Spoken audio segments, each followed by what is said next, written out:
அடக்கடவுளே! உங்கள் வீட்டில் ரேஷன் கடை அரிசி வச்சுட்டு என்னடா பண்ணுறதுன்னு யோசிச்சுட்டு இருக்கீங்களா? கண்டிப்பாக இதை ட்ரை பண்ணி பாருங்கள். வீடியோவை ஸ்கிப் பண்ணாமல் பாருங்கள். அப்போ தான் நான் வந்துட்டு சின்ன சின்ன டிப்ஸ் கொடுத்துருப்பேன், அதெல்லாம் உங்களுக்கு புரியும். இப்போ அடிக்கிற வெயிலுக்கு இந்த மாதிரி செஞ்சு நிறைய ஸ்டோர் பண்ணி வச்சுக்கலாம். நம்ம வின்டர் சீசனில் ரொம்பவே நமக்கு ஹெல்ப்ஃபுல்லாக இருக்கும். ஏன்னா அந்த மாதிரி டைமில் தான் நமக்கு மொறுன்னு சாப்பிட்ணுன்னு தோணும். பாருங்கள் எந்த அளவுக்கு கிறிஸ்பியாக இருக்குன்னு சொல்லிட்டு. ரொம்ப ரொம்ப சிம்பிள் தான் இது. வாங்க நம்ம வீடியோக்குள்ளே போய் பார்க்கலாம்.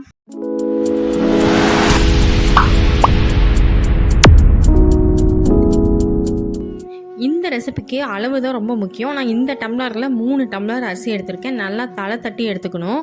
இதே டம்ளரில் நான் தண்ணி அளக்க போகிறேன். 1 டம்ளர் அரிசிக்கு 8 டம்ளர் தண்ணி. நான் 3 டம்ளர் அரிசி எடுத்திருக்கேன். அதுக்கு 24 டம்ளர் தண்ணி நான் எடுத்துக்க போகிறேன். இப்போ இதை நைட்டு நல்லா வாஷ் பண்ணி ஊற வச்சிடலாம். இது நைட் ஃபுல்லாக ஊறணும். ஒரு மூடி போட்டு மூடி வச்சுருங்க ஒரு ஓரமாக. இப்போ காலையில் பாருங்கள் இந்த அளவுக்கு நல்லா ஊறியாச்சு. இப்போ இதை எடுத்து நல்லா மிக்ஸி ஜாரில் தண்ணி விட்டு அரைச்சிக்கலாம். தண்ணி அந்த 8 டம்ளர் சொன்னேன்ல, அந்த 1 டம்ளர் கணக்குக்கு அதே டம்ளரில் தான் நமக்கு தேவையான அளவுக்கு தண்ணி விட்டு நம்ம அரைச்சிக்கணும். மற்றபடி வேறு எந்த தண்ணியும் நம்ம ஆட் பண்ணக்கூடாது. இப்போ இந்த அளவுக்கு நல்லா மாவு மாதிரி மையாக அரைச்சி எடுத்துக்கோங்க. நான் மாவு அரைக்கிறதுக்கு 1 டம்ளர் தண்ணி யூஸ் பண்ணிட்டேன். மீதி 23 டம்ளர் தண்ணி நான் கொதிக்க வச்சுக்கிட்டேன். இப்போ ஒரு மிக்ஸி ஜாரில் ஒரு 5-6 பச்சை மிளகா, கொஞ்சமாக குருமிளகு ஆட் பண்ணி நல்லா அரைச்சி வச்சுக்கோங்க. இப்போ தண்ணி நல்லா சூடாயிடுச்சு. நமக்கு கொஞ்சமாக உப்பு ஆட் பண்ணிவிட்டு, ரொம்ப அதிகமாக சேர்த்துறாதீங்க, கொஞ்சமாக ஆட் பண்ணிக்கோங்க. கொஞ்சமாக ஆட் பண்ணிவிட்டு நம்ம அரைச்சி வச்சுருக்கோம்ல அந்த மாவு, அரிசி மாவு, அதையும் இதோட ஆட் பண்ணி நல்லா மிக்ஸ் பண்ணிகிட்டே இருக்கணும். கை விடாமல் மிக்ஸ் பண்ணணும். இப்போ நல்லா பாருங்களேன், ஒரு கொஞ்சம் நேரத்தில் ஃபியூ செகண்ட்ஸ்லேயே உங்களுக்கு நல்லா கட்டியாக ஆரம்பிச்சிடும். இது லோ ஃப்ளேம்லேருந்து மீடியம் ஃப்ளேமில் தான் இருக்கணும். ஹை ஃப்ளேமில் வச்சிங்க அப்படின்னா அடிப்பிடிச்சிரும். கண்டிப்பாக இதுக்கு ரொம்ப மொத்தமான ஒரு பாத்திரம் தான் வைக்கணும்.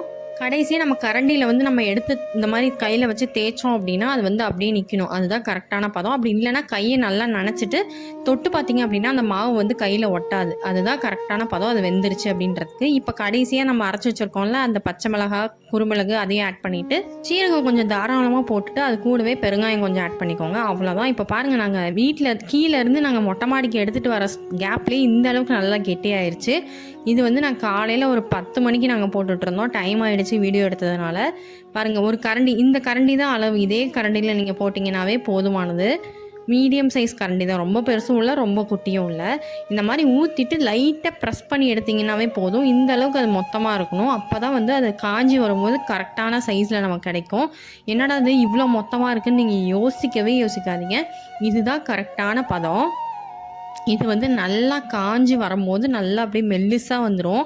நானே எங்கள் அம்மாட்ட கேட்டேன், என்னம்மா நீங்கள் இவ்வளோ மொத்தமாக ஊற்றிட்டுருக்கீங்க அப்படின்னு சொல்லிட்டு. ஆனால் அம்மா சொன்னாங்க, இதுவே காஞ்சுது அப்படின்னா நல்லா பேப்பர் மாதிரி மெல்லிஸாக வந்துடும் அப்படின்ட்டு. ஃபஸ்ட் டே முடிஞ்சது. இது செகண்ட் டே காலையில் மறுபடியும் நாங்கள் எடுத்து வெயிலில் வச்சுருக்கோம். இன்னும் கொஞ்சம் காயிட்டோம் அப்படின்னு சொல்லிட்டு. ரொம்ப நல்லா வெயில் அடிச்சிது அப்படின்னா ஒரே நாளில் காஞ்சிடும். இப்போது இதை எடுத்துகிட்டு வச்சு நல்லா தண்ணி தெளிச்சுக்கோங்க பின்னாடி. இது கெட்டு போய்டும்லாம் யோசிக்காதீங்க. நல்லா தாராளமாக தண்ணி தெளித்து அதை உடனே எடுத்து மறுபடியும் நம்ம வெயிலில் தான் வைக்க போகிறோம். ஸோ கவலைப்படாதீங்க. தண்ணி தெளித்தா மட்டும்தான் இது அந்த துணியிலேருந்து நல்லா பிரிஞ்சு வரும்.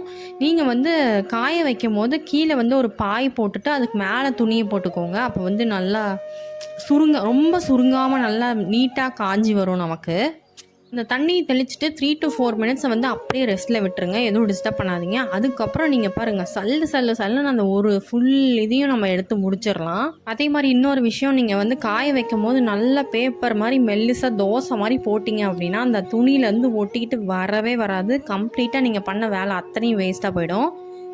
இப்போ பாருங்கள், நல்லா பிரித்து எடுத்தாச்சு. கொஞ்சம் ஈரப்பதம் இருக்கும். அதுக்கு நம்ம மறுபடியும் வெயிலில் வச்சு நல்லா காய வச்சு எடுத்தோம் அப்படின்னா நம்ம அன்றைக்கி நைட்டே கூட நல்லா பொரித்து சாப்பிட்லாம். இது சம்மரில் இந்த மாதிரி செஞ்சு வச்சுக்கிட்டோம் அப்படின்னா வின்டரில் நமக்கு நிறைய யூஸ்ஃபுல்லாக இருக்கும். நிறையா சாப்பாடுக்கு வச்சு சாப்பிட்லாம், வெரைட்டி ரைஸ்க்கு வச்சு சாப்பிட்லாம்.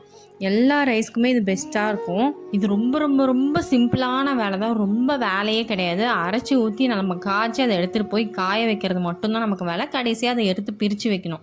அது மட்டும்தான் நமக்கு வேலையே. மற்றபடி வேறு எந்த வேலையுமே இல்லை. இதில் உடனே ஓடி போய் அம்மா கிட்ட இந்த வீடியோவை காமிச்சு கண்டிப்பாக அது மாதிரி செஞ்சு கொடுங்கன்னு சொல்லி கேளுங்க. இதுலேயே தக்காளி போட்டுக்கலாம், நம்ம புதினா போட்டுக்கலாம். அந்த ரெசிபி நான் சீக்கிரமாக உங்களுக்கு அப்லோட் பண்ணுறேன். கண்டிப்பாக பாருங்கள். நீங்கள் நம்ம சேனலுக்கு புதுசாக இருந்தீங்கன்னா மறக்காமல் சப்ஸ்கிரைப் பண்ணிவிட்டு பக்கத்தில் இருக்க பெல் பட்டனை கிளிக் பண்ணிக்கோங்க. அப்போ தான் நான் போடுற நோட்டிஃபிகேஷன் உங்களுக்கு அப்டேட் வந்துகிட்டே இருக்கும். ஓகே ஃப்ரெண்ட்ஸ், இன்னொரு வீடியோவில் பார்க்கலாம். பாய்.